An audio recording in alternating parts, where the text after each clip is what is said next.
Já falei bom dia geral.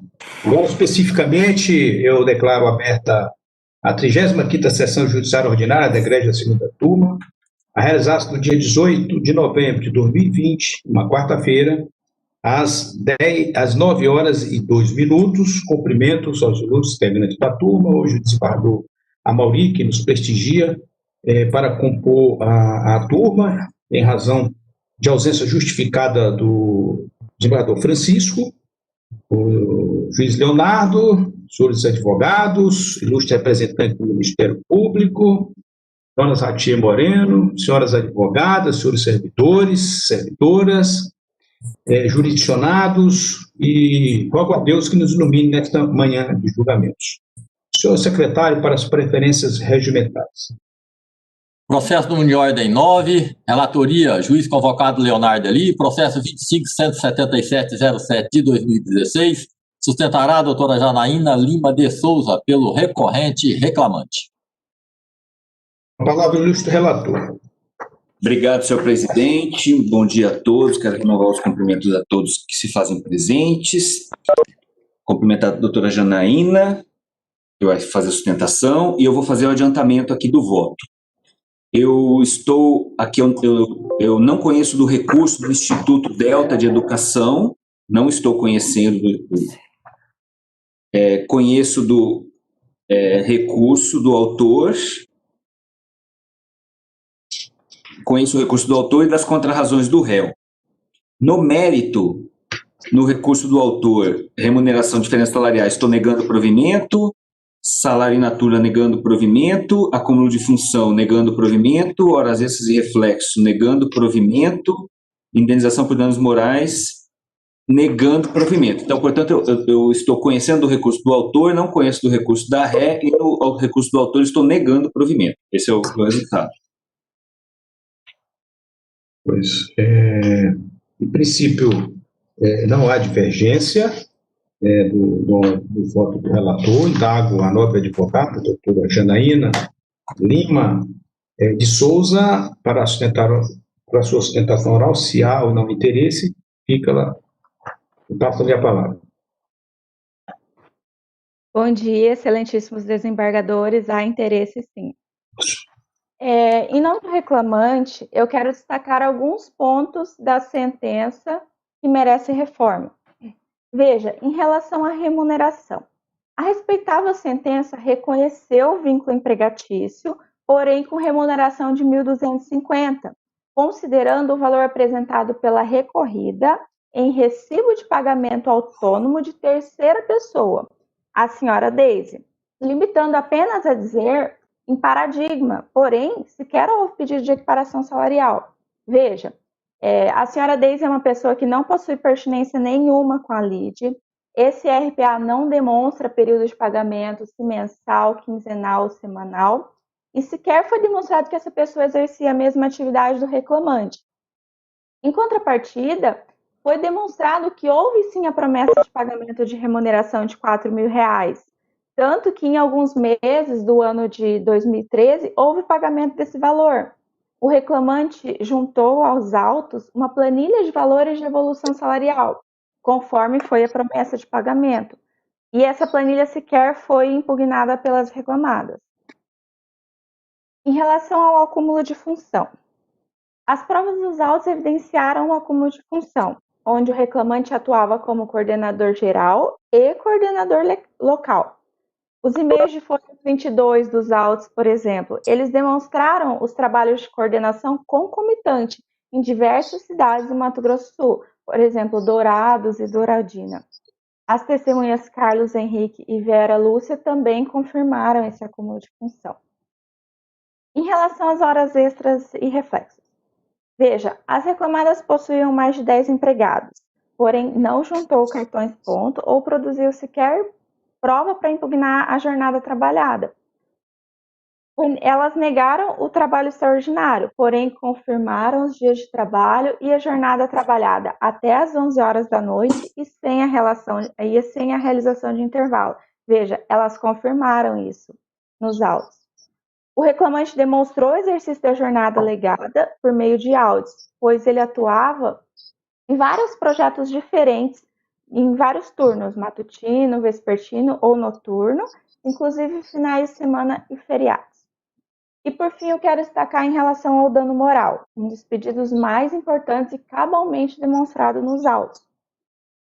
Veja, a reclamada juntou aos autos documentos onde ela menciona e reconhece que o reclamante era o seu representante, e nessa condição ele sofreu diversas agressões físicas e verbais.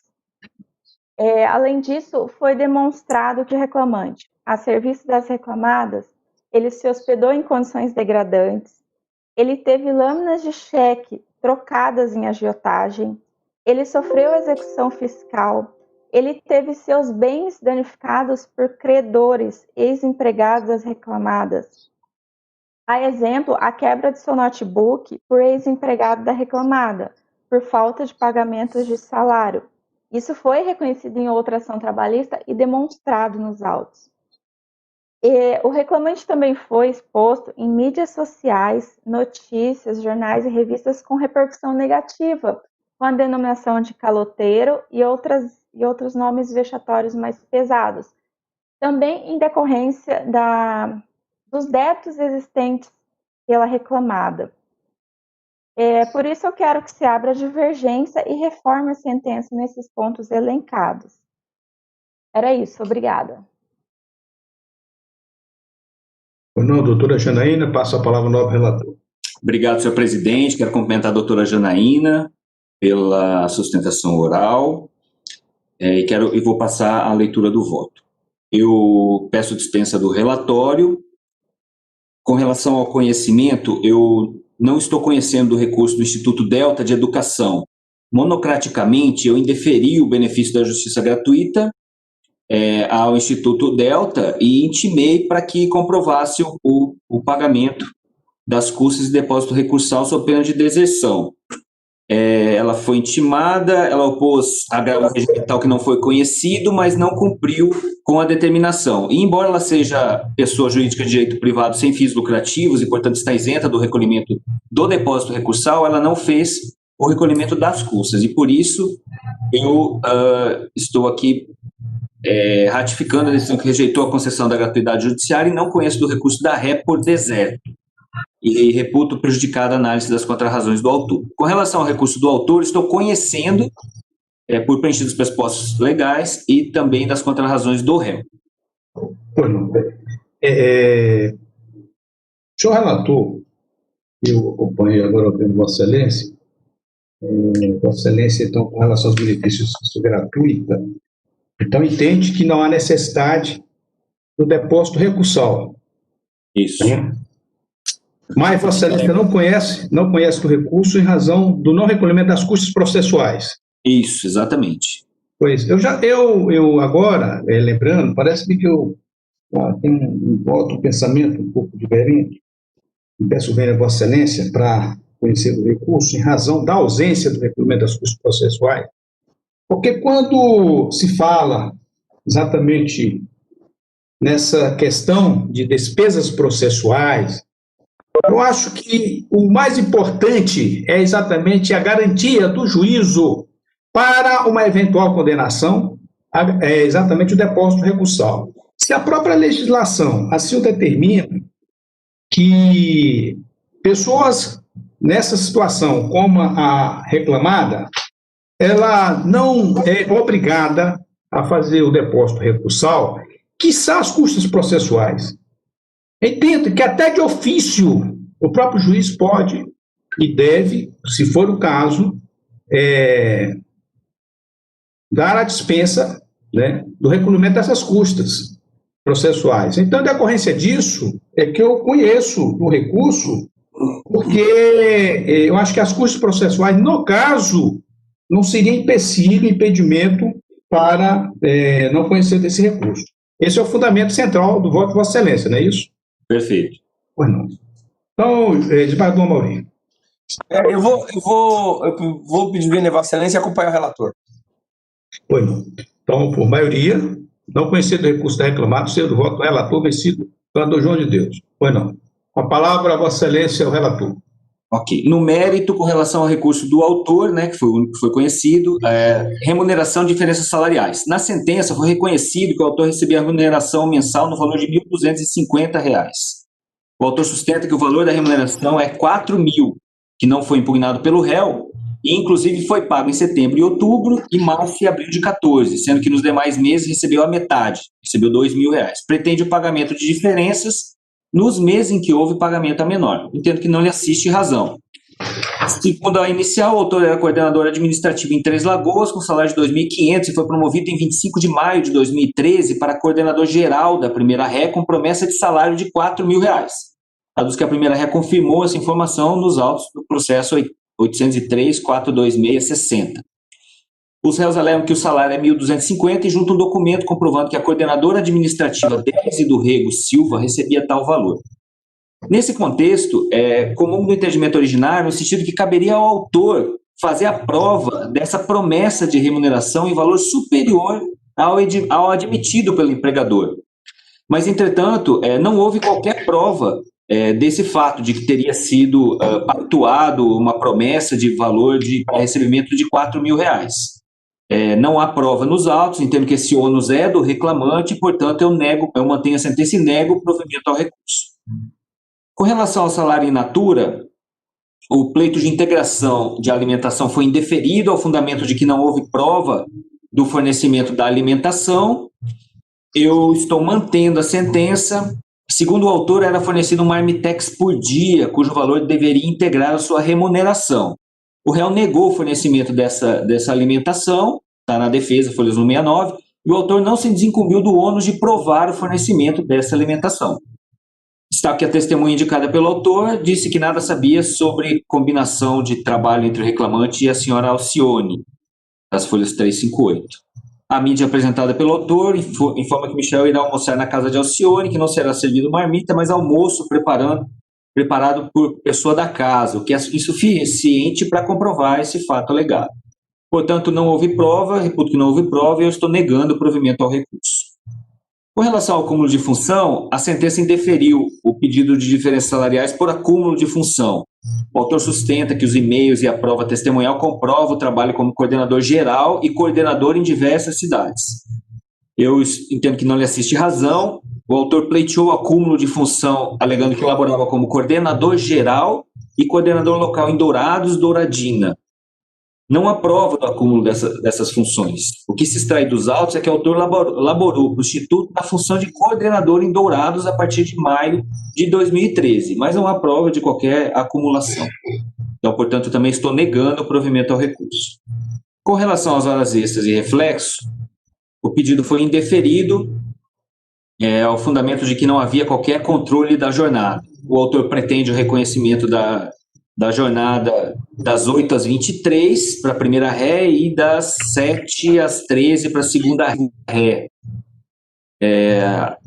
Aduz que os autos comprovam o labor extraordinário, que o réu admite labor até às 23, tem mais de 10 empregados e o registro de horários são britânico. Eu entendo que não lhe assiste razão, não há prova de que a ré tenha mais de 10 empregados. Fato que a obrigaria a manter os controles da jornada de trabalho. Aliás, essa alegação de que possui mais de 10 empregados somente foi feita em sede recursal. Não houve debate sobre isso na instância inicial. Por outro lado, a testemunha indicada pelo autor, Caio Henrique Bento Garcia, afirmou que o reclamante trabalhava das 7 às 17, de segunda a sexta, e aos sábados esporadicamente, e que o comum era fazer o intervalo aí de 1h30, 2 horas, que nem sempre era possível. Contudo, sempre foi possível usufruir o intervalo de 1 hora. A mídia apresentada pelo autor não comprova a jornada extraordinária. No máximo, a gravação de número 4 indica que o autor vai chegar na cidade do dia seguinte por volta das 2h30, sem informação do local de partida e o porquê de estar em outra cidade. Da mesma forma, a informação de que estaria de pé às 5h30 não comprova o início do labor nesse horário e por quanto tempo. Com base na prova testemunhal, eu tenho aqui que o autor não trabalhava mais de 44 horas, não há prova disso, e, portanto, por falta de provas, eu também nego o provimento ao recurso. Com relação à indenização por danos morais, o autor pretende a reforma, sustenta que a documentação apresentada as ligações telefônicas, atraso de aluguel, boletim de ocorrência, repercussão negativa, reclamação de professores chamando o autor de caloteiro, confirma o dano sofrido.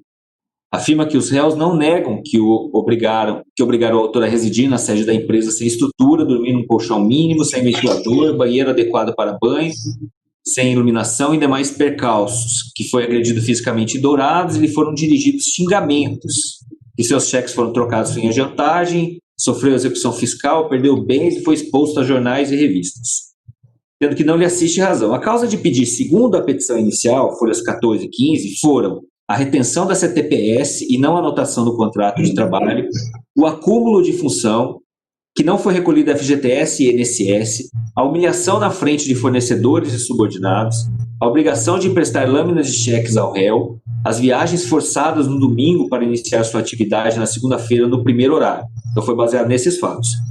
O vínculo de emprego foi reconhecido em juízo. Os fatos alegados pelo autor, consistente na retenção da CTPS, humilhação, empréstimo de folhas de cheque, viagens forçadas, não foram comprovados. O descumprimento de obrigações trabalhistas por si só não atrai a presunção da existência de um dano moral a ser indenizado, pois compete ao autor a prova da ocorrência de outros fatos reflexos ao descumprimento contratual que tenham a gravidade suficiente para atrair a presunção da ofensa aos direitos de personalidade do trabalhador. Também não foi comprovado o acúmulo de função e de labor extraordinário. Portanto, também por falta de prova desses fatos todos, eu estou negando provimento ao recurso. Senhor presidente, esse é o meu voto. Se há divergência. Não há divergência, senhor presidente, que pesa a sustentação moral, eu continuo perfilhado ao entendimento manifestado pelo relator.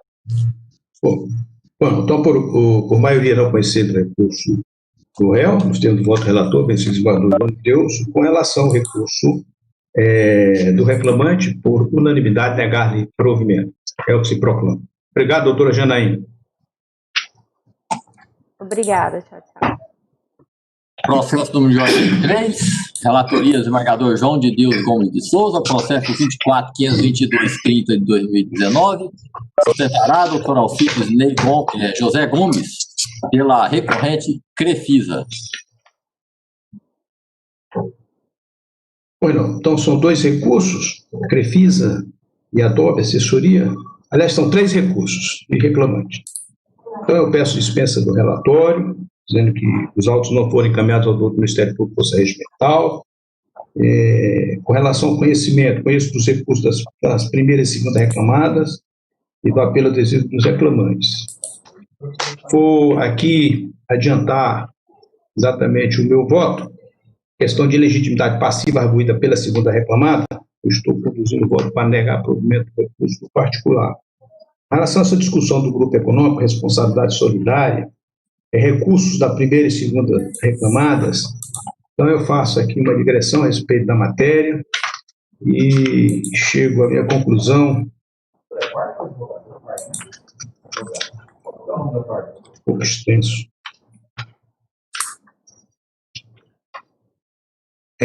Para prover o recurso das reclamadas para excluir a configuração do grupo econômico, mas acho que tem divergência com relação a esse tópico.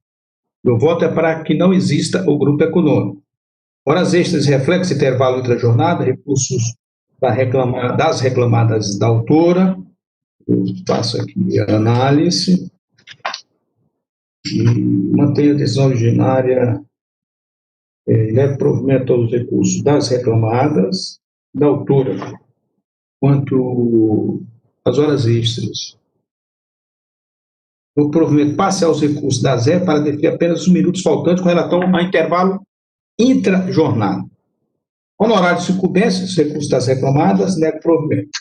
Então, meu voto é nesse sentido, mas tem uma divergência do desembargador Mauri com relação ao grupo econômico, doutor Alcides.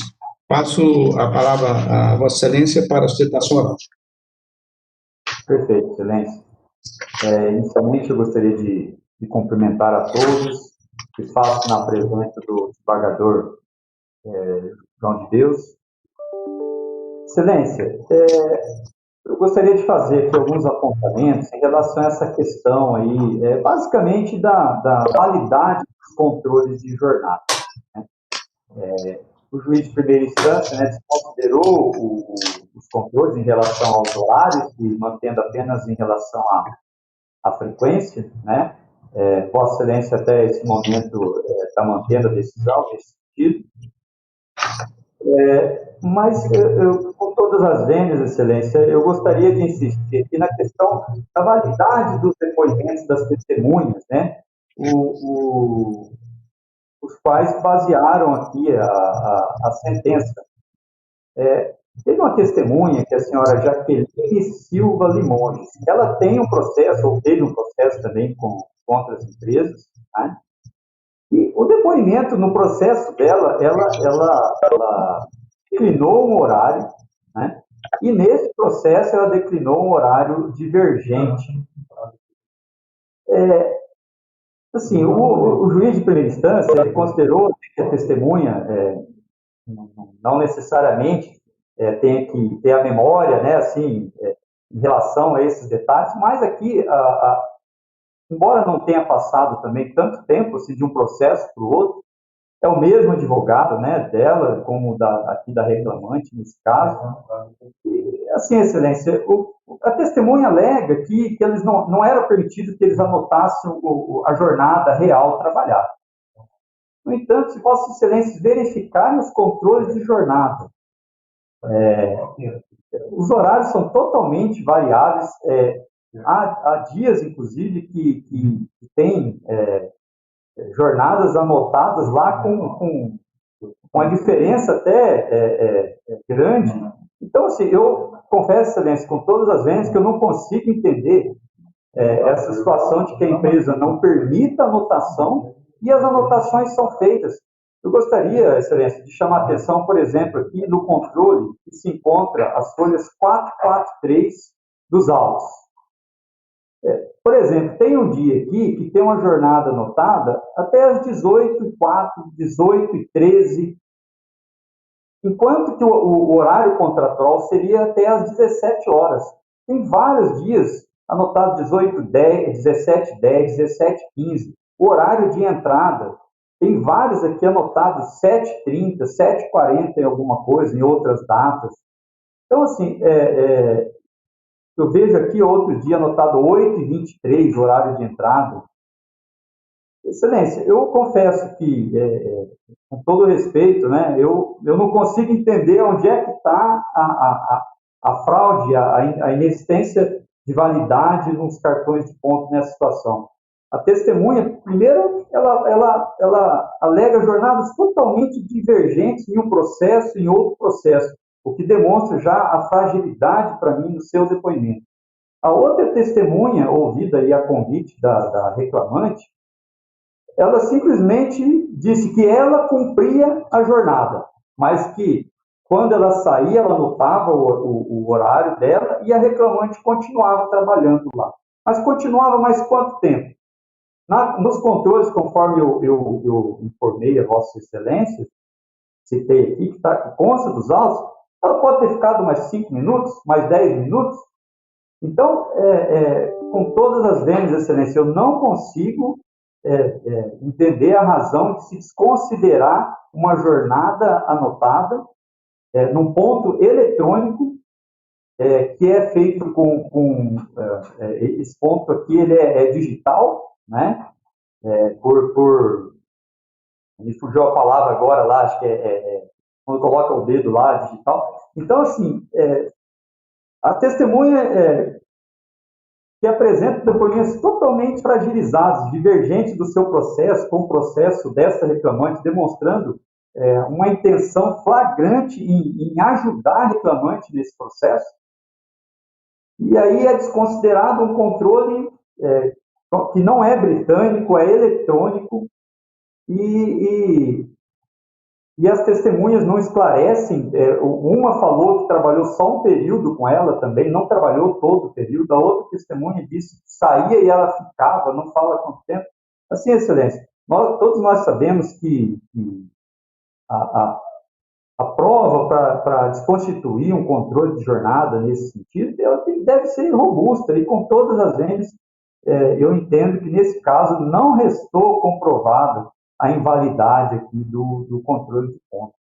Então, nesse sentido, eu mais uma vez, pedindo vênia, eu reitero aqui as nossas razões de recurso, né? No sentido de que seja reconhecida a validade dos controles de jornada, até porque os próprios controles demonstram a existência de horas extras, viu?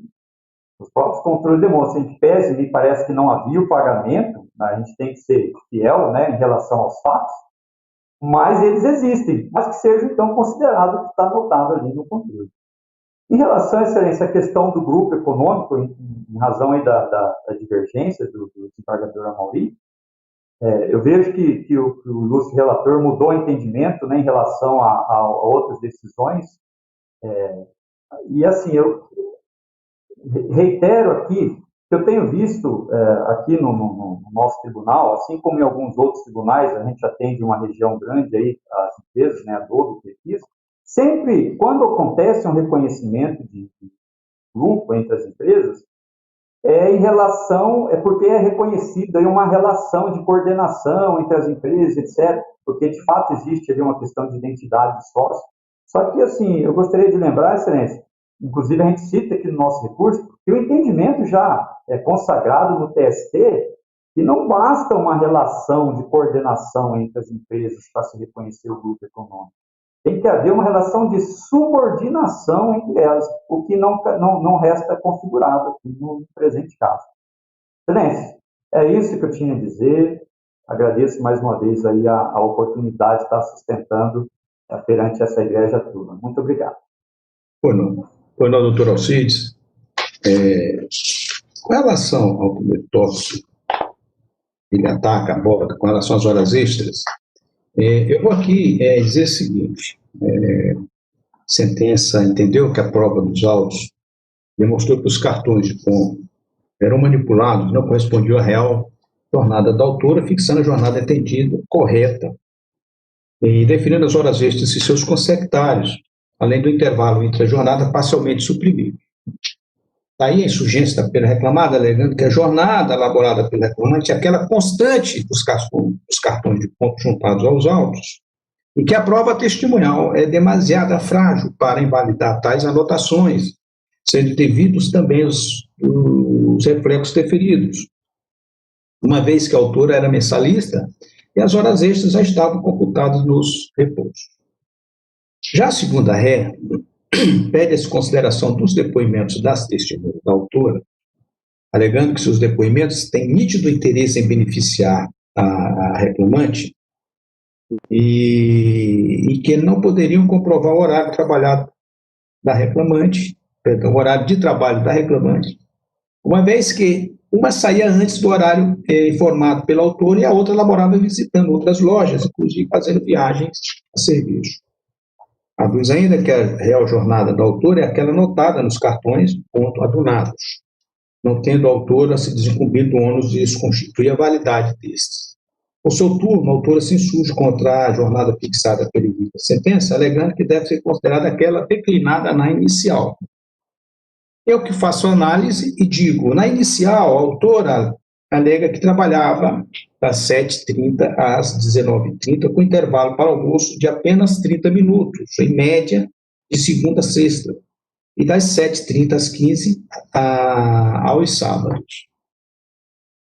Diz que chegou a trabalhar esporadicamente até às 22 horas e que, por determinação da empresa, não anotava corretamente os cartões por todo o período laborado, sendo credora de 3 horas e 30 minutos, em média, por dia trabalhado. Em sua defesa, ou em suas defesas, as reclamadas contestaram a jornada declinada na inicial, afirmando em síntese que em todo o tempo de labor está devidamente registrado nos cartões de ponto trazidos aos autos, inexistindo trabalho extraordinário não quitados nos recibos. A análise do conjunto probatório dos autos demonstra que o singular observou detidamente as provas produzidas, chegando ao convencimento da existência de manipulação dos horários registrados nos controles de frequência nesses termos, da jornada de trabalho, item 3 da sentença.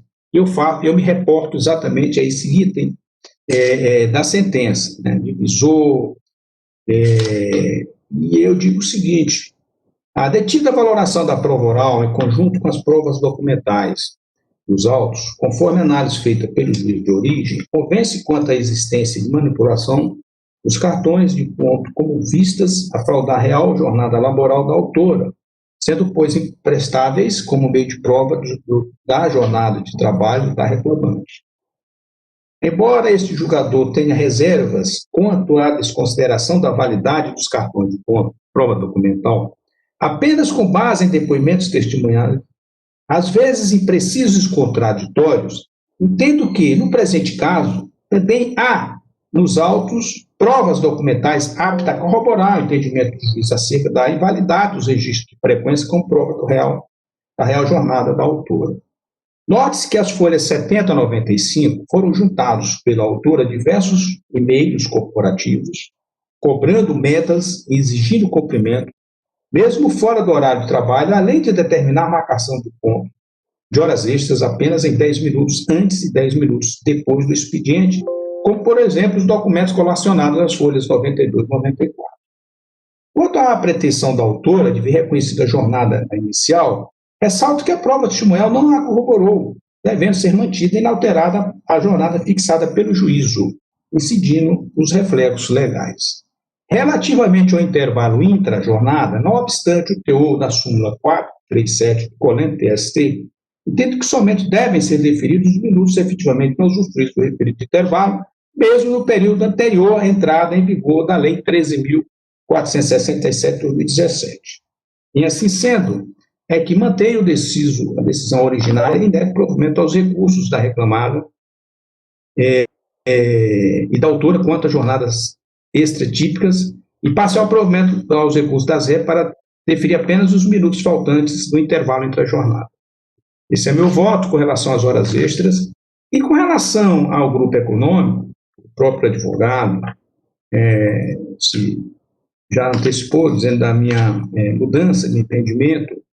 E, doutor Alcides, eu fiz realmente uma mudança de entendimento com base em alguns julgamentos que nós fizemos em processos em fase de execução, onde se discutia exatamente essa responsabilidade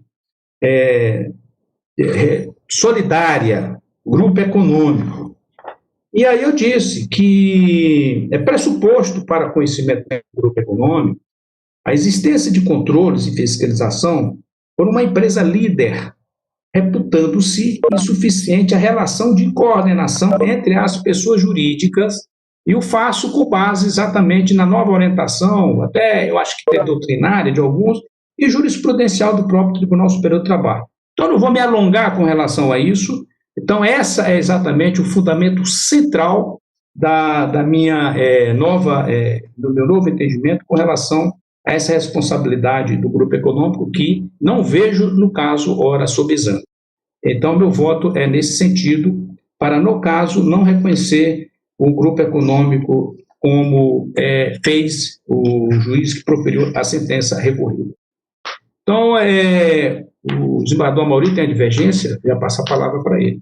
Então, senhor presidente, mas eu acho que eu vou pedir vista regimental, porque essa questão dos controles de frequência, eu avaliei aqui, existem realmente várias anotações extraordinárias, e aí eu vou preferir analisar a prova testemunhal também em comparação a esses registros, porque eu posso fazer com mais vagar em gabinete. Então eu vou pedir vista regimental.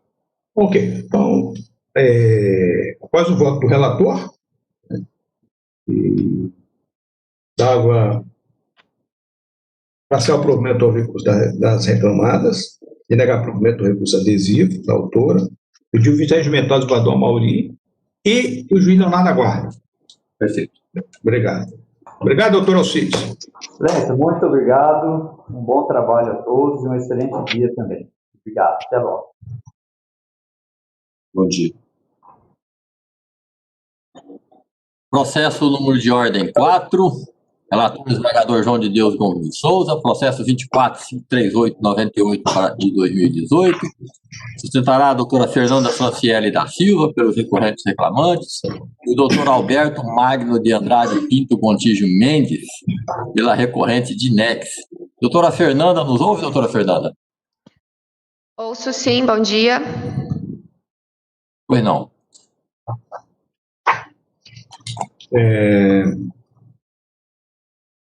Recursos. Aqui eu estou pedindo a dispensa do relatório, apenas citando que não encaminhados os autos ao doutor do Ministério Público Força Regimental, estou conduzindo o voto para conhecer dos recursos da rede autor, já que presentes pressupostos, e a questão de fundo, com relação ao acidente de trabalho, morte do trabalhador, responsabilidade civil, danos materiais, morais, valor indenizatório, recursos das partes. Então, aqui, estou conduzindo o voto para entender que tem que estar provimento ao recurso das reclamadas para afastar das condenações de origem, em razão da culpa exclusiva do decurso, do trabalhador. E é o voto principal. Então, passar a palavra à doutora Fernanda. Não, mas o primeiro recorrente é o vetorial. Então, Presidente, sim? presidente, antes da doutora pedir a palavra, e eu estou olhando, analisando essa matéria, eu vou pedir remessa dos autos à Procuradoria Vista para dar uma análise, fazer um parecer, na forma regimental. Bom. Então, doutora Fernanda, doutor Alberto, em decorrência do pedido feito pelo ilustre representante do Ministério Público presente nesta sentada, face exatamente a matéria que nós íamos decidir, esse processo será retirado de pauta e encaminhado ao doutor Ministério Público para emissão de parecer, e aí, quando retornar, nós vamos incluir em pauta e os senhores advogados serão novamente notificados na próxima sessão. Obrigado, presidente. Perfeito, excelência. Peço licença para me retirar e desejo um bom dia e um bom trabalho a todos nessa vida. Obrigado. Obrigado. Com licença. Processo número de ordem 8. Relatoria, juiz convocado Leonardo Eli, processo 25.141.53 de 2016. Sustentará a doutora Edilson Durães Dias, pelo recorrente reclamante, e a doutora Natália Feitosa Beltrão de Moraes, pela recorrente Enzo Veículos.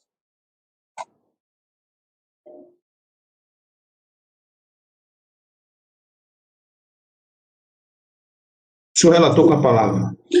Obrigado, senhor presidente. Doutora Natália e doutor Edilson, estão presentes. Bom dia. Vou passar aqui o adiantamento do voto, do meu voto. Com relação ao conhecimento, eu estou conhecendo dos recursos e das contrarrazões, salvo com relação aos documentos de folha 611 e 640. Com relação ao recurso do autor,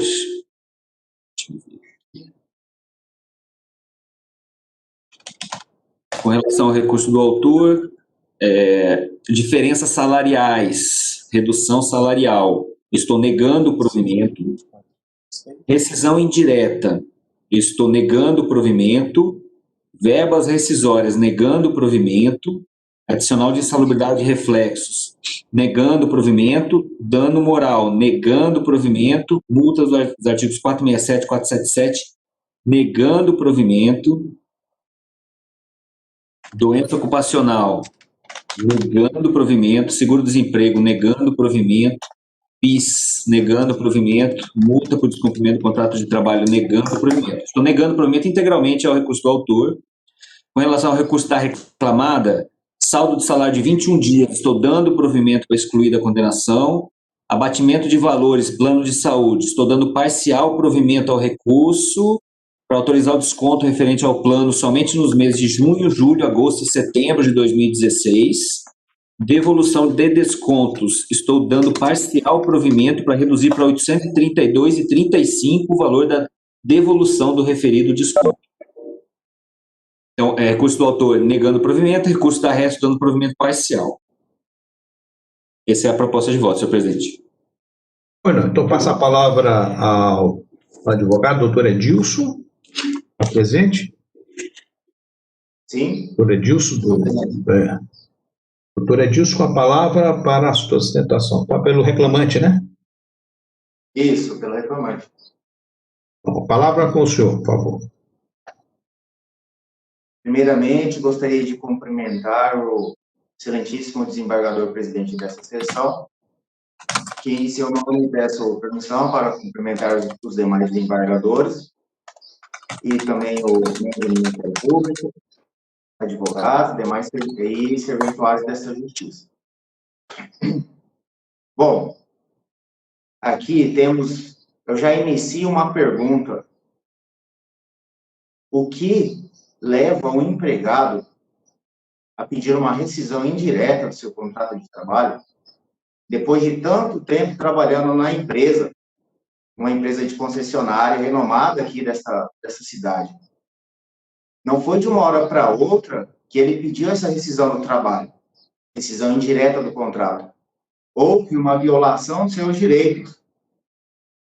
Na peça inicial, foi dito e provado na instrução que houve uma redução brusca do seu salário. A empresa recorrida afirma que houve o fechamento da empresa e, por isso, houve um deslocamento de todos os empregados para outra localidade. Se houve essa redução, não ficou comprovado o fechamento da empresa, que atualmente, se passar na frente da empresa, pode ver a sua funcionalidade. Se havia necessidade de fazer a modificação do local de trabalho deste empregado para outro local, deveria ao menos garantir o seu salário digno, porque durante toda a sua função exercida naquela empresa, ele tinha uma base salarial, onde tinha compromissos com aquele salário. Ele tentou de toda forma buscar serviços a mais para tentar repor a sua média salarial, mas foi negado lá na empresa. Ele não conseguiu reaver, logo já em janeiro de 2016, e já teve uma queda na metade do seu salário, excelência. Isso é gravíssimo. Uma pessoa que tem um salário, uma média, e tem uma redução brusca pela metade, qualquer empregado fica desesperado para tentar reaver. E ele não conseguiu reaver esse direito, ele não conseguiu reaver o seu salário da forma do que era. Quando houve a mudança para outra empresa, outro local, ele tentou fazer alguns serviços comissionados, mas foi impedido pelo senhor Ed. Isso foi comprovado no processo, pela testemunha do autor, que ele ficava insistindo em fazer um serviço numa Fremont lá, num veículo, e ele não conseguiu terminar, e sempre ficava falando para fazer aquele serviço, e ele tinha outras OS em aberto, e a empresa e o gerente não davam oportunidade. Com isso, qualquer empregado fica desesperado. E foi então o desentendimento, e ele, em junho de 2016, ele notificou a empresa para fazer a rescisão do contrato. A rescisão do contrato, ela deve ser reconhecida neste processo. A redutibilidade do salário não poderia ocorrer, deveria dar oportunidade para ele fazer o serviço. Não é estranho, excelências, que essa redução ocorreu justamente no momento em que houve a troca de gerência. Ele sempre desempenhou lá na empresa com profissionalismo, não houve uma advertência dele durante todo esse tempo. Porque então só agora, nessa modificação, houve essas divergências todas ao ponto dele pedir a rescisão indireta? Não é muito estranho o que aconteceu. Ele somente está buscando seus direitos. Então, deve ser revisto o entendimento, né, e que os demais desembargadores analisem o pedido de rescisão indireta e dê provimento ao recurso, nesse sentido. As diferenças salariais, também deve ser reconhecida ao ponto da comprovação da redução salarial notada no processo. Em consequência de tudo isso, deve ser também dado provimento às verbas rescisórias, demais de uma rescisão indireta. O adicional de salubridade, ele também, no primeiro momento, embora o laudo pericial tenha comprovado o adicional de salubridade, a empresa localizou os demais documentos faltantes e juntou no processo. E isso fez com que o laudo pericial modificasse o entendimento e disse que não haveria a insalubridade. Aqui também há um ponto que deve ser modificado, porque foi feito um detalhamento de todas as datas e de periodicidade da entrega dos EPIs, e lá eu coloquei no recurso que somente houve a periodicidade das luvas. Foi fornecido somente um óculos durante todo o período de trabalho, 2 protetores auriculares, uma máscara, sendo que a máscara ela deve ter que trocar o filtro dela periodicamente. Dizer que esses equipamentos afastam a insalubridade é a mesma coisa de trazer o prejuízo ao recorrente, até mesmo em sua aposentadoria, em que ele perderá o tempo de atividade especial. Olha o prejuízo, excelências, que a empresa recorrida trouxe ao recorrente. A insalubridade, embora tenha comprovado a periodicidade das luvas, não mostrou a periodicidade dos demais equipamentos. Ele sempre trabalhou como um mecânico na empresa recorrente, desde 2014, mexendo com graxas, óleos, ruídos. Dizer que isto não é insalubridade, não há qualquer fundamento da parte recorrida no sentido de afastar isso daí. Ele terá sérios prejuízos no futuro, se não for considerada essa parte de atividade especial para ele. Então, comprovado essa falta de periodicidade, comprovado também que, mesmo fornecendo EPIs, o manuseio diariamente com graxas, óleos, ruídos, isso causa um dano à pessoa, e por isso tem que ter uma adicional de salubridade ao empregado. Então, aqui o recorrente requer o provimento do recurso nesse sentido para reconhecer o adicional de salubridade. O dano moral é consequência dos demais pedidos que espere-se o provimento. Então, comprovado todas essas faltas, requer o provimento do dano moral também. A doença ocupacional ficou demonstrado, ao contrário do que é alegado na sentença, de que ele trabalhou somente 5 anos da sua vida como mecânico antes de entrar na empresa recorrida. Então, e quando foi feito o exame admissional lá da empresa, ele não havia qualquer sintomas de dores. E foi dito pela testemunha da parte autora que ele teve um problema na sua coluna logo após foi pegar um motor, um câmbio, que era muito pesado. E com um problema para sustentar ele teve esse problema na coluna, que está gerando lesões até os dias de hoje. Ele está sendo prejudicado com essa dor. Então, requer aqui também o provimento para que seja considerada doença ocupacional do recorrente. Seguro-desemprego, requer a liberação da guia, caso provido, e as demais multas rescisórias. Então, o recorrente requer aqui o provimento do recurso. Nada mais, excelência. Muito obrigado. Ou não, doutor Edilson, agora passa a palavra à doutora Natália Feitosa para a sua sustentação. Muito obrigada, bom dia a todos. Cumprimento o doutor João de Deus, doutora Mauri, doutor Leonardo, colegas advogados que estão acompanhando a sessão. Excelências, intenção de vir fazer a sustentação é mais para contrapor os pontos do recurso do autor. Quanto às diferenças salariais que o autor alega, o que houve foi o seguinte: ele sempre foi remunerado exclusivamente por comissões, tá? Essas comissões eram na ordem de 10% dos serviços por ele realizados. E o que houve foi que a empresa Enso, que tinha matriz lá na Costa e Silva, optou por fechar a oficina da matriz e concentrar todos os serviços de mecânico na filial da Rua Joaquim Murtinho. Como o autor era mecânico na matriz, ele foi deslocado para a filial. E ele reclama que após essa transferência, teria havido uma queda na sua remuneração.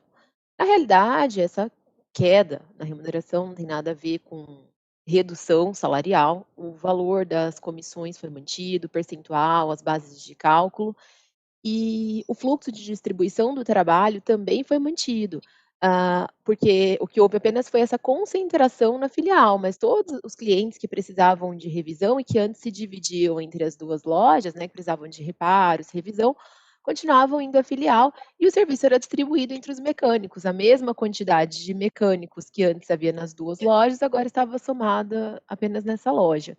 E ele continua recebendo as mesmas comissões. Agora, o que há, e isso de fato é comum da remuneração comissionada, são variações, né?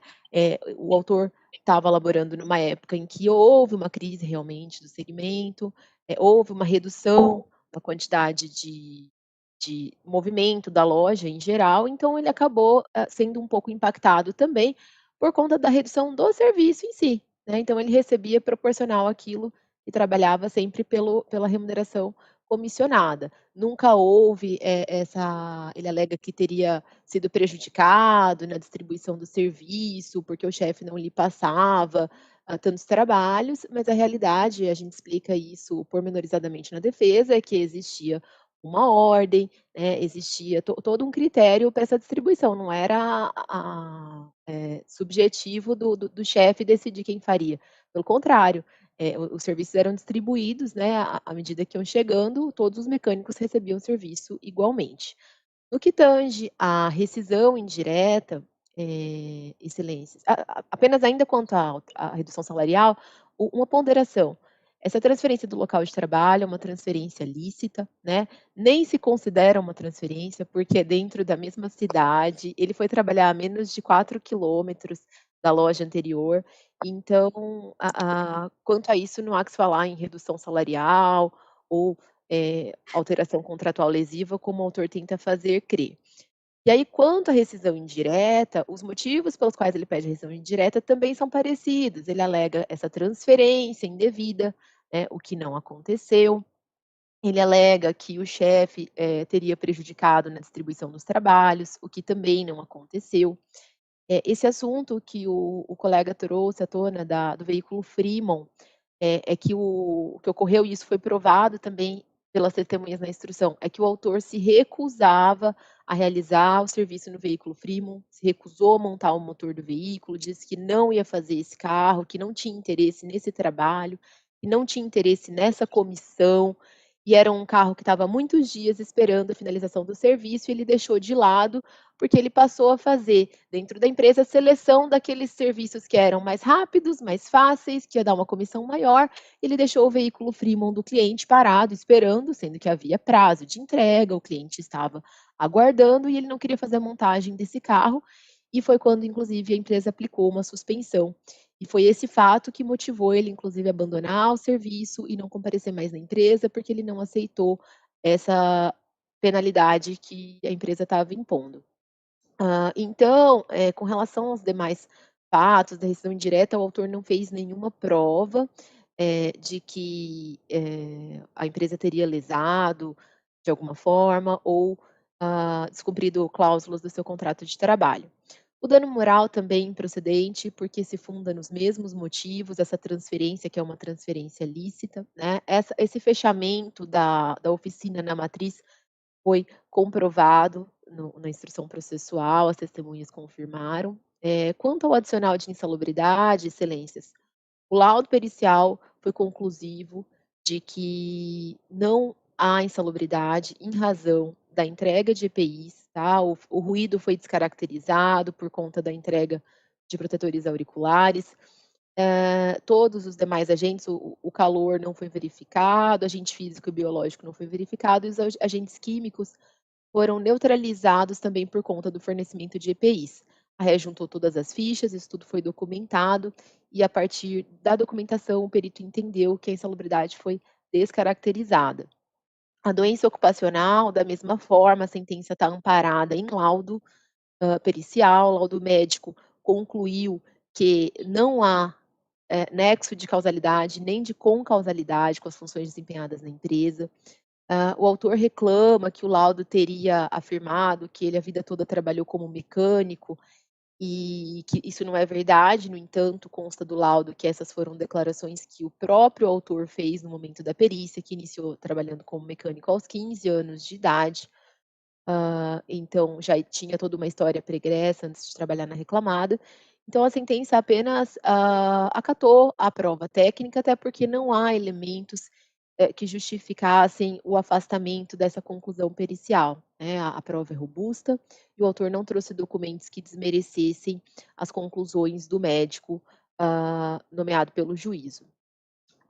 Excelências, esses são os pontos que eu gostaria de ponderar quanto ao recurso do autor, e quanto ao recurso da reclamada, apenas quanto ao saldo de salário que a sentença fixou, porque a sentença acabou por declarar o término do contrato por iniciativa do autor, já que ele saiu da empresa, né? Então, considerou demissão a pedido e fixou verbas rescisórias para essa modalidade. A gente discorda apenas do saldo de salário de 21 dias do mês de junho, porque, como o contrato dele estava ativo, a empresa pagou esses 21 dias trabalhados em olerite, e isso está nos autos, folha 269, o olerite do mês de junho, a razão pela qual suponho eu que o próprio relator já esteja dando provimento a esse ponto, porque está nos autos a prova de que esses dias já foram pagos. Com relação ao abatimento dos valores do plano de saúde, também é um pedido do recurso, porque o autor, após sair do emprego, em junho, ficou até setembro sem um desligamento formal. Somente em setembro, em audiência, decidiu-se em conjunto que haveria baixa da carteira do autor, que o autor estava com interesse de procurar um novo emprego, etc. E a RE deu baixa na carteira dele em setembro. Então, de junho a setembro, a RE ficou pagando os planos de saúde dele sem ter o valor para poder descontar o valor do salário, porque ele estava afastado, né? Então, o pedido do recurso é que seja autorizado a dedução na condenação desses valores a título de plano de saúde desses meses, e pelo que já adiantou o relator, ele estaria dando provimento nesse ponto. Quanto aos descontos, que o autor pede a devolução e a sentença deferiu no valor de 998, a reclamada pede que seja revisto esse valor, porque conforme está aprovado também nos autos, na folha 265 a 269, esse desconto foi de apenas 832 e não os 998. Então, são esses os pontos, excelência. Eu peço, quanto ao recurso do autor, seja negado provimento, em razão da ampla prova produzida, corrobora para a tese de defesa. E com relação ao recurso da REC, seja dado provimento apenas para se fazer essas correções nas sentenças, pequenas correções que são uma medida de justiça realmente, porque está aprovado nos autos os valores reais que o autor já recebeu e o que foi descontado dele também está documentado. Muito obrigada a todos. E doutora Natália, senhor relator. Obrigado, senhor presidente. Quero cumprimentar o doutor Edilson e a doutora Natália pelas sustentações orais e passo aqui a leitura do meu voto. Peço dispensa do relatório, estou conhecendo dos recursos e das contrarrazões, salvo com relação aos documentos de folha 611, 640, por violação à súmula 8 do TST. Com relação ao conhecimento, não há divergência, então, todos os teus votos, relator. Com relação ao mérito, recurso do autor, diferenças salariais, redução salarial. A matéria foi bem exposta da tribuna. O autor se insurge em face do indeferimento de diferenças salariais. O juiz entendeu que não houve alteração lesiva do contrato de trabalho e indeferiu essas diferenças salariais. Ele assevera o autor, que houve redução drástica no salário, o que é proibido no ordenamento jurídico. Afirma que ficou demonstrado na primeira perícia a necessidade de pagamento de adicional de insalubridade. Eu entendo que não lhe assiste razão, que a questão, inicialmente, da insalubridade é impertinente nesse tópico, não tem nenhuma relação, penso eu, e a controvérsia, sim, em se analisar se a mudança do local de trabalho do autor é considerada lesiva ou não ao contrato de trabalho. A sentença, como bem destacado na sentença, houve o fechamento da oficina localizada na matriz da reclamada e os funcionários foram sendo alocados na oficina da filial. O fechamento da matriz e esses empregados foram todos designados para trabalhar na filial. A testemunha indicada pelo próprio autor, o Aparecido dos Santos Miranda, ele confirmou o fechamento da oficina da matriz ao alegar, abro aspas, que todos os empregados da oficina foram transferidos da matriz para a filial, uma vez que, em razão da crise, as atividades da oficina da matriz foram encerradas. Fecho aspas. Item 5, folhas 3, 4, 9. Também é fato em controvérsia que não houve redução do percentual das comissões e da base de cálculo para apuração dos valores mensais. Nesse cenário, tendo o autor alegado que era remunerado exclusivamente por comissões, o fato de ocorrer eventual redução salarial de um mês para o outro, o certo não importa em ilegalidade, visto tratar-se de remuneração variável. Ademais, os próprios olerites apresentados de todo o período demonstram essa variabilidade no valor recebido a título de comissões, inclusive no período em que trabalhava na matriz, como, por exemplo, no mês de fevereiro de 2014, folhas 225, onde o autor recebeu R$ 2.904,98, e no mês de março de 2014, recebeu R$ 2.589,36. Então, havia uma variabilidade desses valores de comissão.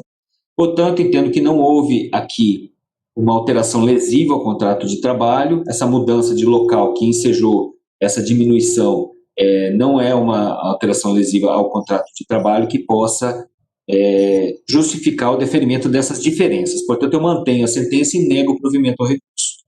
Com relação à rescisão indireta, a sentença não reconheceu a existência de faltas para ensejar essa rescisão indireta. O autor sustenta que a empresa vinha descumprindo diversas obrigações contratuais e entende que é possível essa rescisão. Tendo que não lhe assiste razão, eu estou mantendo integralmente aqui a sentença. A sentença entendeu que, primeiro, que houve essa notificação extrajudicial, o autor notificou em 21 de junho de 2016, comunicou essa rescisão indireta, entendeu que houve rescisão indireta e comunicou por meio de notificação extrajudicial. Segundo o autor, essa rescisão deu-se porque havia sofrendo assédio moral ao longo do contrato, em especial a partir da mudança do local de serviço, que ocorreu em fevereiro de 2016. Narrou que a ré vinha descumprindo com diversas obrigações contratuais e, em 21/6, o autor enviou essa notificação extrajudicial solicitando a rescisão do contrato de trabalho. O pedido se justifica porque, nesse mesmo dia, já sofrendo com vários assédios morais ao longo do contrato, que vinha se desdobrando desde a data em que foi obrigado a realizar a transferência do seu local de trabalho para a empresa reclamada, o gerente da filial, o Edio, Dudu, mandou propositalmente ao autor realizar outro serviço para que não fosse remunerada a sua comissão no mês de julho de 2016. Não aceitando a imposição do gerente, o autor se recusou a realizar o serviço porque os que estavam fazendo naquele momento serviriam para remunerá-lo no mês subsequente, sendo que a interrupção nesse serviço somente iria postergar o recebimento da comissão para o mês de agosto de 2016. Ao final, requereu a declaração da rescisão indireta e o pagamento das verbas rescisórias. Disse a sentença: cumpre destacar que só haverá fato faltoso bastante para justificar a resolução contratual quando se verificar uma resolução de tal modo que grave que impeça a continuação da relação de trabalho, que a torne jurídica, econômica ou moralmente insuportável a manutenção do vínculo de emprego. Nos autos, conforme ficou decidido anteriormente, inexistiu alteração contratual ilícita, tampouco redução salarial. Quanto à alegação de assédio, o autor não produziu absolutamente nenhuma prova de que tenha sido perseguido ou coagido por superior hierárquico ou qualquer outro colega de trabalho. E disse a sentença: A prova foi bastante clara ao demonstrar que o autor se insurgiu contra uma ordem direta do chefe da oficina, no dia 21/6, para que fosse realizada a manutenção de um determinado veículo, Fremont, que já estava desde há muito tempo na oficina à espera do conserto, e por isso mesmo necessitava ter prioridade na manutenção. Nem mesmo a alegação de que a comissão pelo respectivo conserto da Fremont somente seria paga no mês seguinte às comissões devidas pelo conserto dos demais veículos que o autor tinha sob a sua responsabilidade, justificava a recusa do trabalhador em cumprir as determinações do seu superior hierárquico. Então, não houve prova desse assédio, não houve redução salarial ilícita, e as razões recursais são insuficientes para demonstrar o desacerto da decisão, e, portanto, eu nego o provimento ao recurso. Com relação às verbas rescisórias, são decorrentes, né, eu também estou negando, são indevidas quaisquer diferenças de verbas rescisórias, porque não reconhecida a rescisão indireta, estou negando o provimento. Com relação ao adicional de insalubridade e reflexo, a sentença indeferiu com base no laudo pericial. Eu estou mantendo a decisão. A prova pericial concluiu que o autor não estava exposto a condições insalubres. Aqui, a falta de pagamento de equipamentos de proteção individual no início do contrato de trabalho foi suprida com a apresentação tempestiva da ficha de recebimento de EPIs de folha 438, o que ocasionou a alteração da conclusão pericial, que basicamente tinha se firmado na falta de observância da entrega dos necessários equipamentos. O perito mesmo reconheceu que com essa ficha haveria o reconhecimento desses EPIs de forma a elidir os agentes. As testemunhas também trazidas pelo obreiro afirmaram a entrega das EPIs. O Eliseu aqui disse que os EPIs tinham boas condições, às vezes havia algum EPI para o qual, para ser fornecido não havia algum EPI para ser fornecido pelo almoxarifado, eventualmente. Já a testemunha Aparecida afirmou que a reclamada fornecia e fiscalizava o uso de EPI, porém, às vezes, faltava no estoque, o que era, na verdade, eventual, concluiu. Então, não há elementos nos autos a infirmar a conclusão do perito, e, portanto, eu estou mantendo a decisão originária. Com relação ao dano moral, não há qualquer fato comprovado nos autos que justifique a condenação em danos morais. Eu também estou negando o provimento e mantendo a sentença que indeferiu. As multas do 467 e do 477, da mesma forma, eu estou negando o provimento. Com relação à doença ocupacional, o juiz da origem rejeitou a pretensão de reconhecimento dessa doença ocupacional com base no laudo pericial. Eu estou mantendo a decisão, o laudo de fato disse que não há doença ocupacional, não há nexo técnico e causal ou com causa, a doença é crônico-degenerativa e de caráter pessoal, sem contribuição do trabalho na sua evolução. As alterações encontradas não conferem incapacidade ou restrição de atividade. Portanto, eu estou aqui com base no laudo, faço uma análise, né, mas vou poupá-los da leitura, na verdade, e estou negando o provimento ao recurso. Seguro-desemprego é consequência da rejeição da rescisão indireta, estou negando o provimento. O PIS, não houve prova de que o reclamante preenchesse os requisitos para recebimento, eu estou negando o provimento. Multa por descumprimento do contrato de trabalho, estou aqui também negando o provimento. Afirma que houve cobrança indevida de uniforme, portanto, houve a violação da cláusula 38 e falta de realização de auditoria. Eu estou dizendo aqui que não houve demonstração aqui, não verificou qualquer desconto a título de uniforme, portanto, não há violação dessa norma da CCT. Quanto à cláusula 47, ela não diz, na verdade, que precisa de auditoria para eventual ocorrência de desconto, e sim se uma garantia que, se em caso de o empregado venha a sofrer auditoria, se faz obrigatória a presença do sindicato. Portanto, eu estou negando o provimento. Com relação ao recurso da reclamada, estou aqui dando provimento ao recurso porque o salário de 21 dias, na verdade, já foi pago ao reclamante antes da rescisão contratual. Então, estou dando provimento aqui para afastar da condenação esses 21 dias. Com relação ao abatimento de valores do plano de saúde, eu também estou dando parcial provimento, porque, como dito da tribuna, a reclamada pleiteia que seja descontado os valores do plano de saúde que pagou para o reclamante de agosto, setembro, outubro e novembro, que foi após a comunicação da rescisão indireta do contrato de trabalho, mas ele continuou trabalhando e ele foi beneficiado com esse plano de saúde e, portanto, eu estou deferindo aqui que seja deduzido dos valores.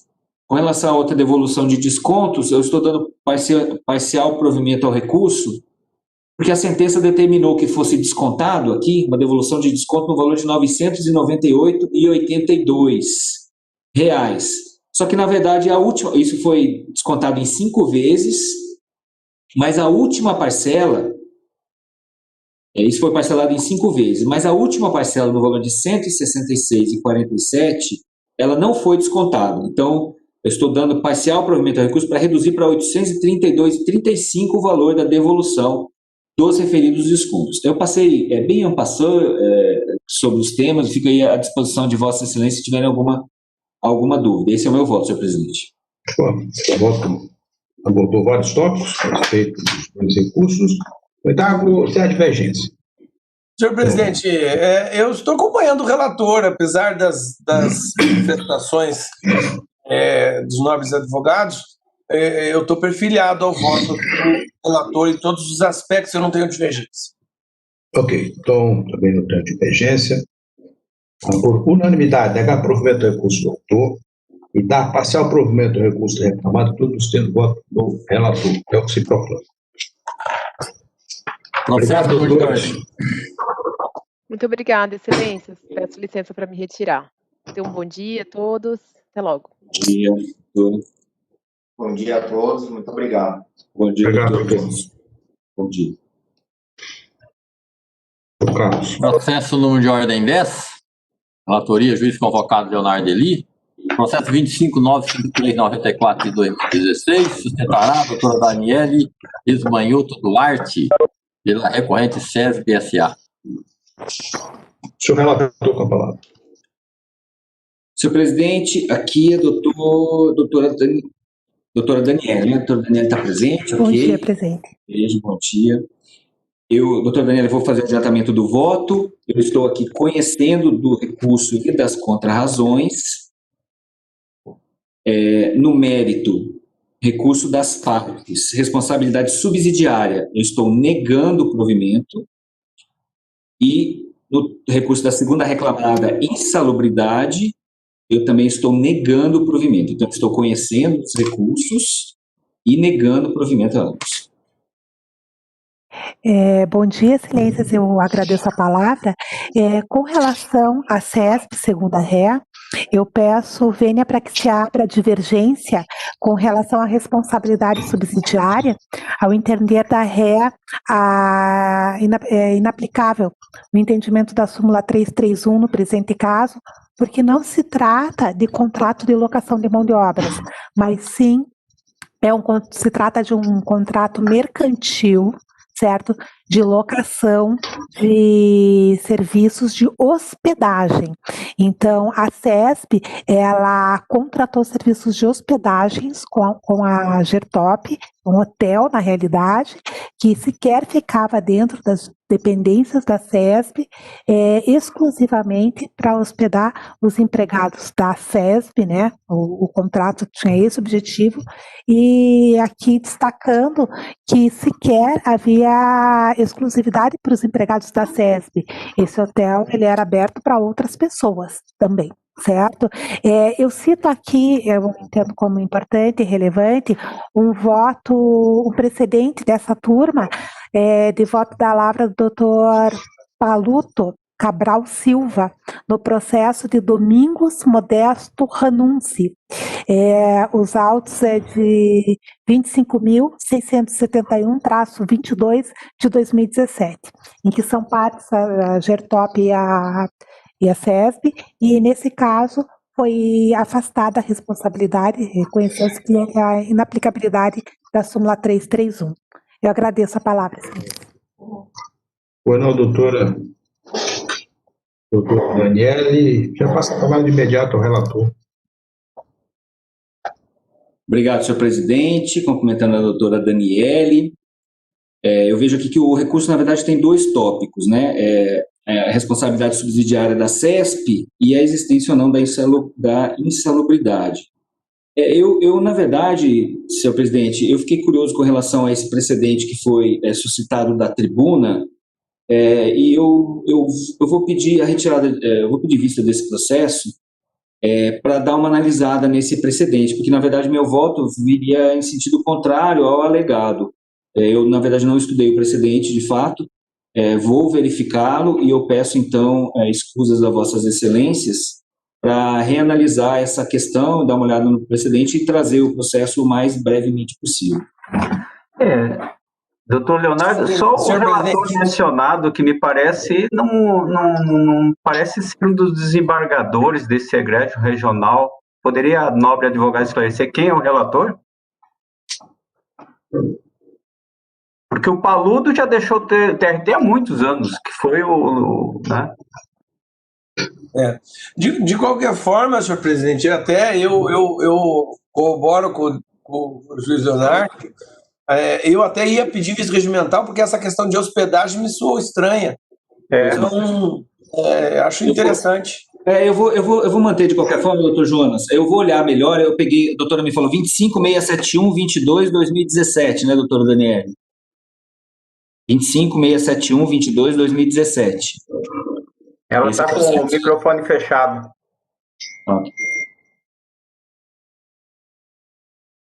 Exatamente. Exato, né? Eu vou verificar, mas eu verifico melhor. Eu prefiro dar uma olhada melhor na questão e aí volto para o processo que possível. Mas obrigado, doutor Jonas, pela intervenção. O papel nosso é fazer justiça, então, independentemente. Então, após... hospedagem é meio estranho, né?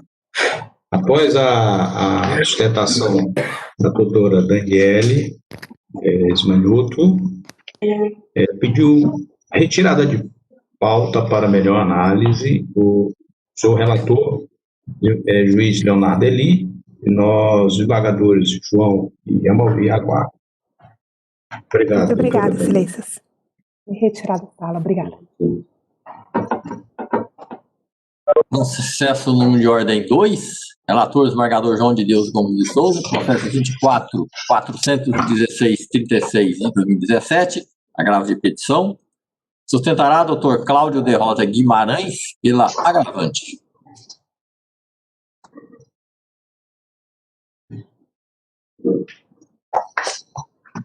Bueno, eu sou relator do processo, é uma execução, umas trentes, e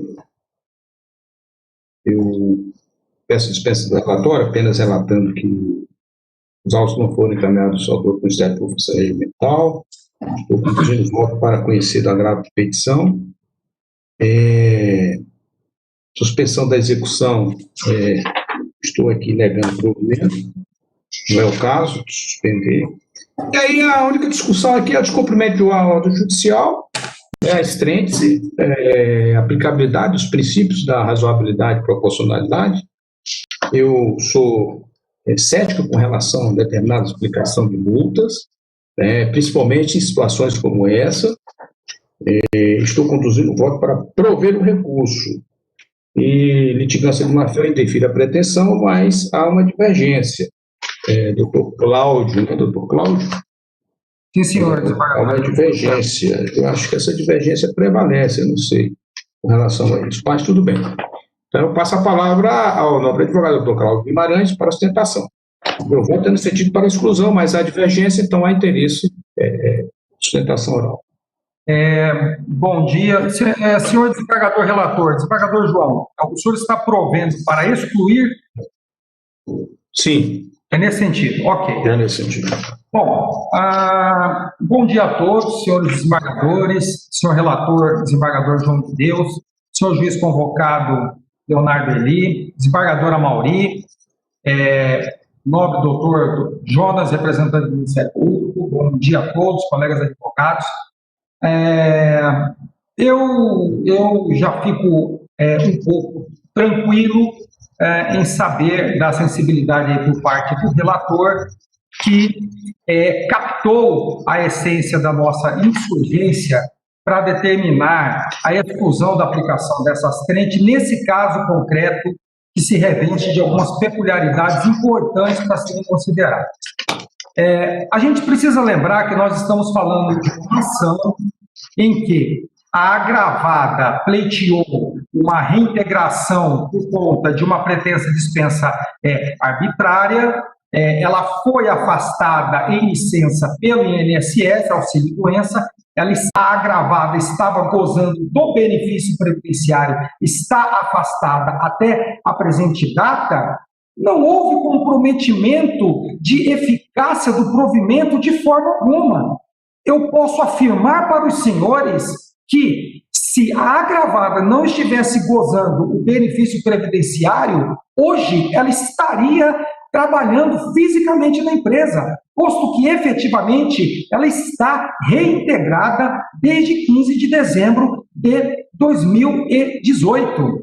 Então, não há que se cogitar de descumprimento dessa ordem judicial, razão pela qual nós pedimos que seja reconhecida a inexigibilidade da aplicação dessa astrente, dessa multa cominatória.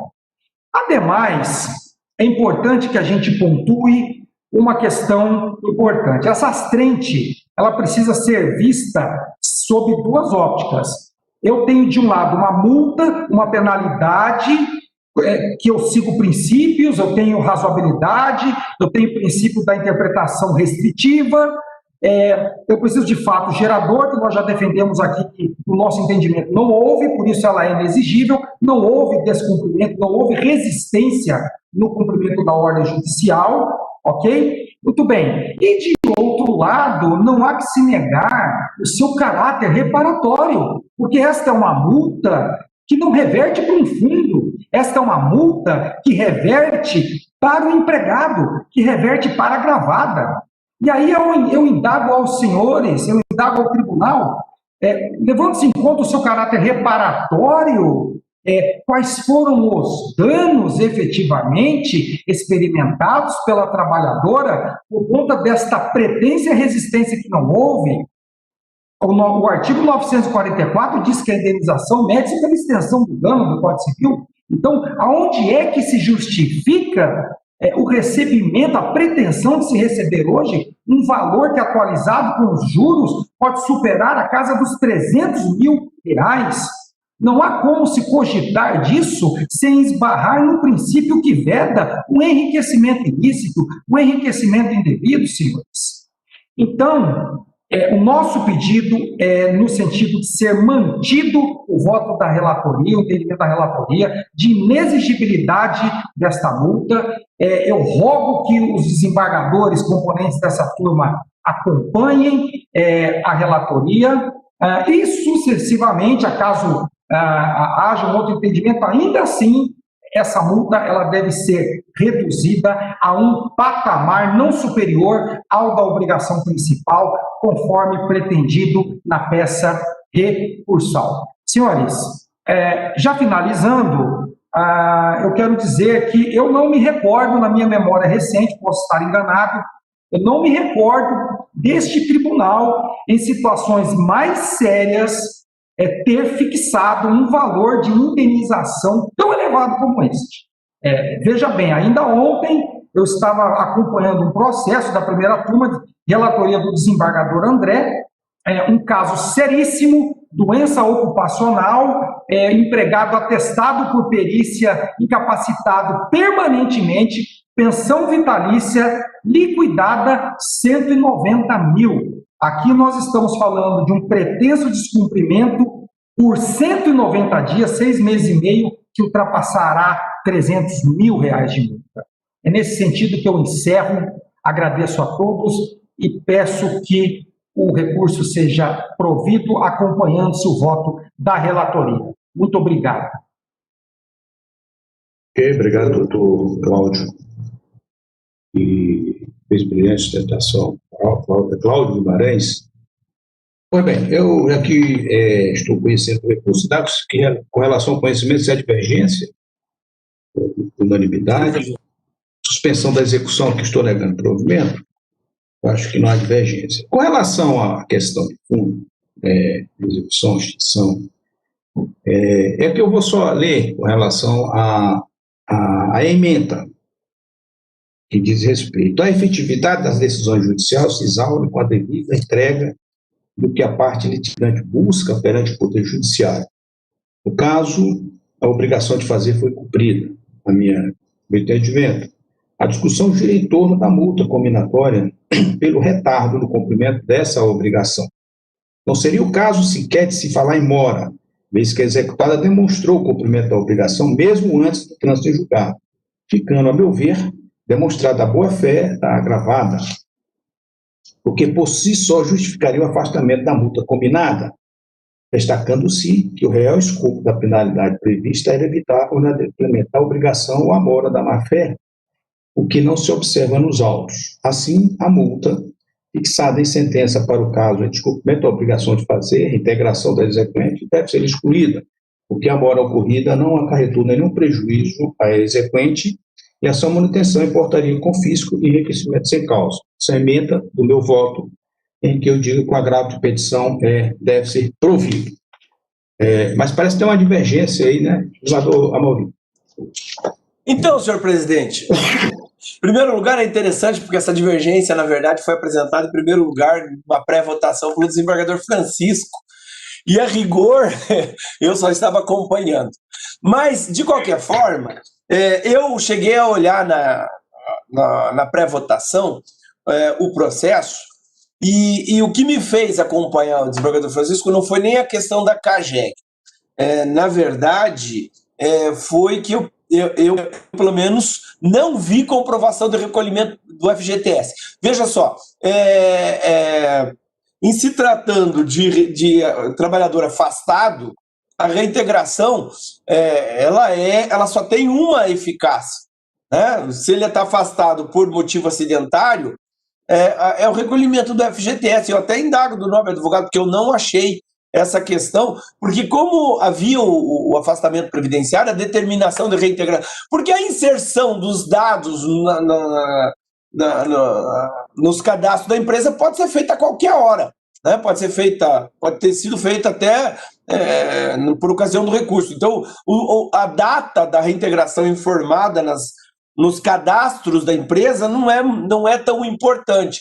E eu, na verdade, só achei que haveria algum descumprimento em razão desse recolhimento do FGTS. Então, a sustentação oral foi muito boa, foi realmente, me chamou a atenção, e eu só vou indagar essa questão, porque, na verdade, como o trabalhador estava afastado, a reintegração seria só formal, a não ser em relação ao FGTS, porque o afastamento era acidentário, né? Eu só indago isso do nobre advogado, se for possível, senhor presidente. Até porque isso depende do meu voto. Desembargador, posso falar, desembargador? Pode falar. Bom dia. Desembargador Amaury, na verdade, à época, nós acompanhamos, nós não estávamos nos autos, mas pelo que foi levantado, o senhor pôde verificar que houve recurso, né? Essa situação foi levada até o tribunal. Então, as informações que eu tenho, a empresa entendia que, em virtude daquele afastamento, não teria, naquele primeiro momento, a obrigação de recolher o FGTS, até porque a questão estava pendente, não é, de julgamento pelo TRT via do recurso ordinário que foi aviado. Agora, de toda forma, o ato de inserir a empregada no sistema, ele foi feito, de modo que hoje mesmo, se a agravada sair do gozo do benefício, ela está reintegrada na empresa. E, obviamente, que todos os consectários, tudo aquilo que deve ser recolhido, será feito. De modo que, não obstante não tenha havido ou tenha havido este recolhimento, ou não tenha havido em tempo hábil no momento, eu ainda defendo que são situações distintas, e não é uma situação a caracterizar que tenha havido resistência no que foi determinado pelo juízo. Não houve resistência, não houve intenção de não cumprir aquilo que fora determinado pela Justiça. Senhor presidente. Pois não, senador Maurício. Tendo em consideração até a tese levantada pelo nobre advogado da tribuna, eu vou reconsiderar o meu voto divergente pelo seguinte fator, só que eu vou pedir uma resultado de voto convergente. Pelo seguinte fator, como a trabalhadora estava realmente afastada pela Previdência, a obrigação reintegratória era mais formal do que fática, de eficiência, de inserir ela no âmbito da questão. Me impressionou o argumento do nobre advogado em relação à CAGEG, porque foi esse o argumento utilizado pelo juiz da origem, e de fato, na época, havia uma grande incerteza em relação às informações do INSS, estavam iniciando a questão do cadastramento de trabalhadores, e isso não representa, ou pode não representar, descumprimento ou desobediência à ordem judicial. E em relação ao FGTS, o doutor tem razão, houve recurso na época discutindo a própria natureza acidentária, e se houver um débito em relação ao FGTS, deve estar sendo recolhido até hoje. Isso não significa necessariamente descumprimento à ordem judicial. Mas eu quero fazer esses esclarecimentos num voto convergente. Então eu vou acompanhar o voto de Vossa Excelência e só vou pedir juntada de voto convergente, portanto. Juiz Nonato. Senhor presidente, também quero cumprimentar o doutor Cláudio, da tribuna, que da tribuna bem explanou a situação. Eu também inicialmente estava aqui acompanhando a divergência, mas eu também vou acompanhar o voto do relator, só com relação à fundamentação. Então, que na verdade era obrigatório de fato, o cumprimento era imediato, não só a partir do trânsito em julgado, mas a situação aqui, na verdade, além de não gerar nenhuma consequência, né, porque ela estava afastada do trabalho, a própria empresa reconhece que ela está reintegrada desde a época em que o juiz determinou. Então, ainda que não tenha feito o cumprimento dessas obrigações acessórias, né, que seria comunicar no CAGED, fazer o recolhimento do FGTS, me parece que não há divergência com relação a que ela, de fato, estava já reintegrada desde a época em que terminou. Então, portanto, eu vou acompanhar o eminente relator, só com ressalva de fundamentação. Pois não, problema rastreante aqui, questão de interpretação, né? A Maurício vai juntar voto convergente. Vossa Excelência também poderia juntar, já que Vossa Excelência tem que ver fundamentação. Desembargador João de Deus, eu vou só manifestar a minha, como já há 2 votos juntados, eu vou preferir me dedicar a outro processo, porque eu tenho muito processo aqui para liberar da minha convocação. Porque uma situação que eu acho que é muito importante, veja bem, aqui fala assim, em nenhum momento, essa discussão de acessório, a de depósito de fundo de garantia, se a parte pode chegar e fazer o depósito, a parte pode ir lá e na Caixa Econômica Federal, depende da situação econômica, e fazer o depósito depois. Eu estou aqui analisando sobre o aspecto se houve ou não descumprimento com relação a uma obrigação que era da reintegração de fazer. Essa reintegração foi feita. Então, eu não estou tecendo outras considerações, como o desembargador Maurício, Vossa Excelência, entendeu? Não é isso. Mas tudo bem. Mas a ressalva, na verdade, não é nem por causa disso. A ressalva é que Vossa Excelência coloca no voto que haveria necessidade do trânsito em julgado por cumprimento da ordem. Com relação a só essa ressalva. Mas essa é a interpretação. Não tem uma decisão que haja cumprimento que não for cumprido no julgado. Não tem uma. Por exemplo, Vossa Excelência vai proferir uma sentença no juiz de primeiro grau e diz, olha, vai ter que pagar em 48 horas. Está lá. Não estou dizendo lá que é do trânsito em julgado. Nós sabemos que é do trânsito em julgado. Nós sabemos. Mas tudo bem. Então vamos aqui. Com relação ao resultado, eu acho que o que importa para o advogado, né? prover o recurso, tendo voto relator, juntando o voto convergente, o desembargador Amauri, e divide na fundamentação o juiz Leonardo. É isso? Correto? Perfeito. Obrigado. Eu agradeço a todos. Muito obrigado. Tenham um bom dia. Um bom trabalho para todos. Até logo, doutor. Bom trabalho. Tá bom. Vamos lá, Carlos. Vamos, que tem sessão às 3 horas. Processo número de ordem 7, relatoria do desembargador João de Deus Gomes de Souza, processo 25.084.61 de 2018. Sustentações orais, Dr. Douglas Siqueira Artigas, pelos recorrentes reclamantes, Dr. Gabriel Rison Teixeira Lopes, pela recorrente Greca Distribuidora. Dr. Douglas e quem é o outro? Dr. Gabriel. Gabriel. Bom, já há interesse em razão de 2 advogados, eu já vou só adiantar o resultado, né, em relação ao conhecimento. Olha só, até para conhecer aqui, tem um fundamento longo. Só não estou conhecendo o recurso dos documentos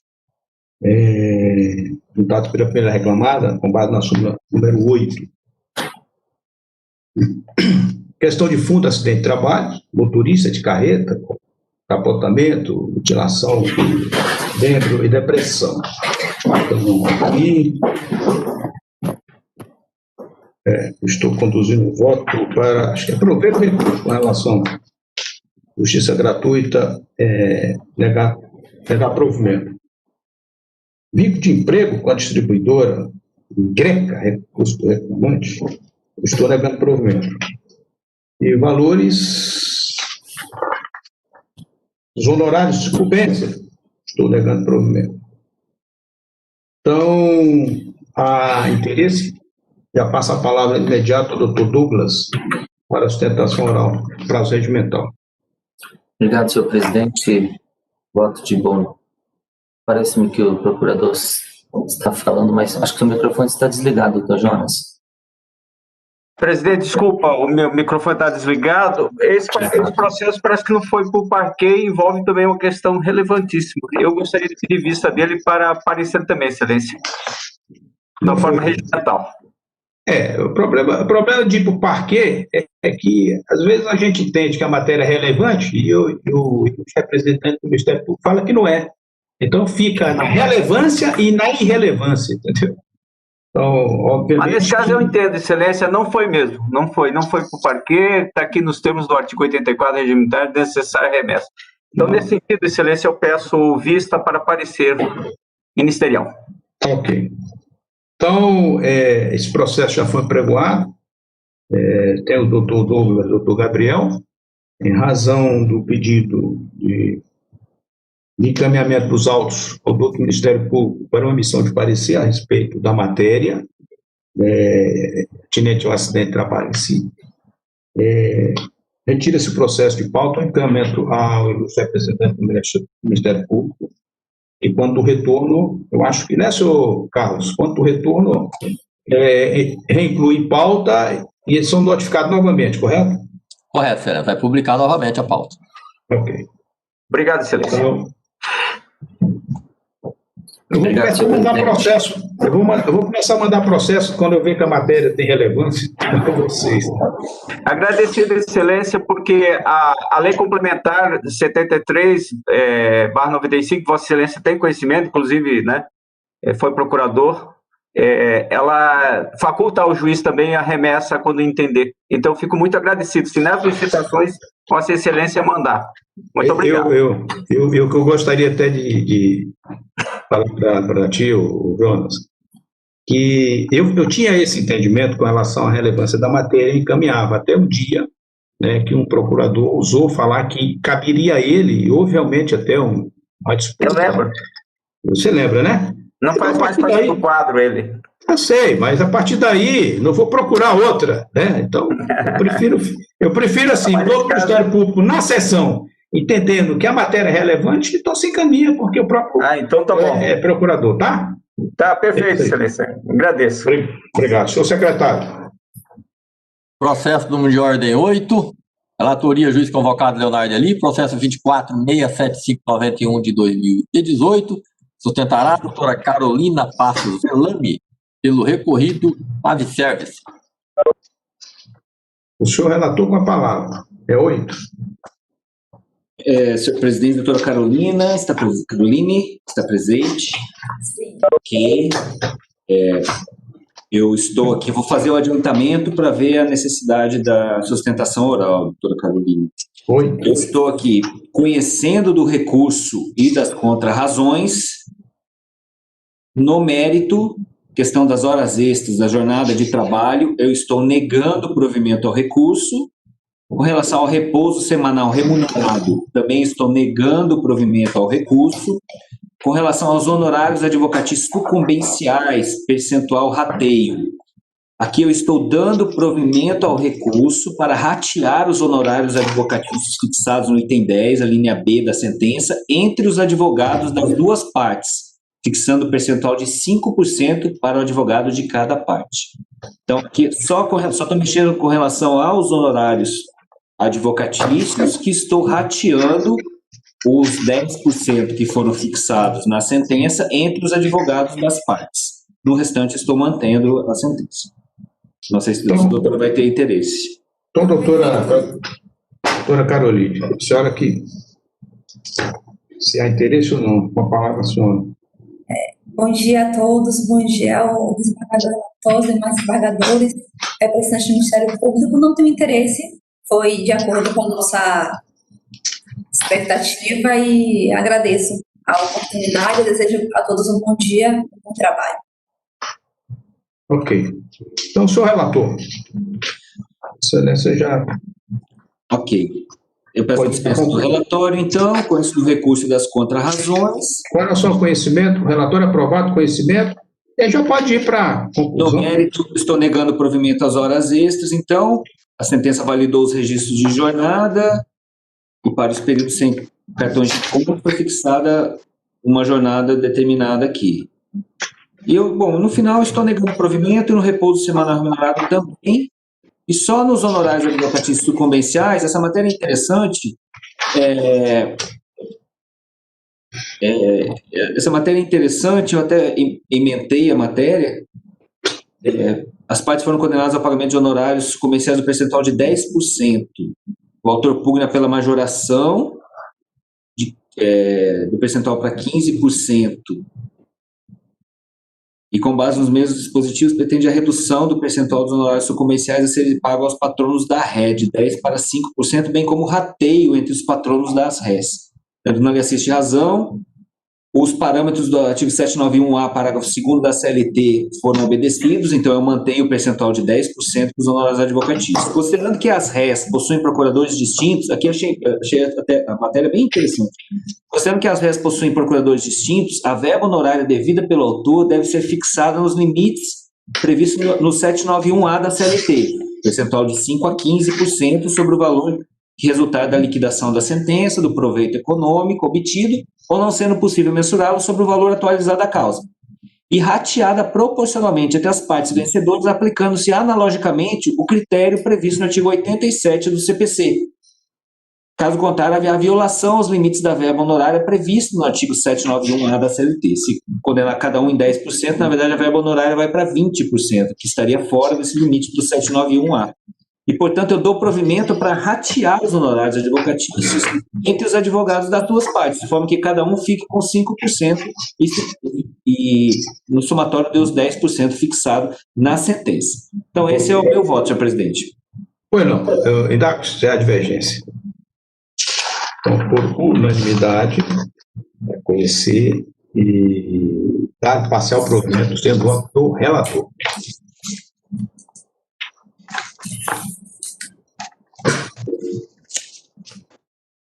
Excelência, os números de ordem 1 e 5 desta pauta não houve inscrição para sustentação oral e, no mais, a aprovação da ata do dia 11 de novembro. Então, os demais, conforme a planilha, e com relação à aprovação, indago se há divergência com relação à aprovação da ata, mas o proforme, está aprovado. Nada mais, Excelência. Então, nada mais havendo, declaro encerrada a sessão. E, desembargador Mauri, mais uma vez, se a gente já poderia, 2 horas já, né? Tá certo. Mas, assim, eu peço mais uma vez, eu peço as escusas, né, para colocar 3 horas. E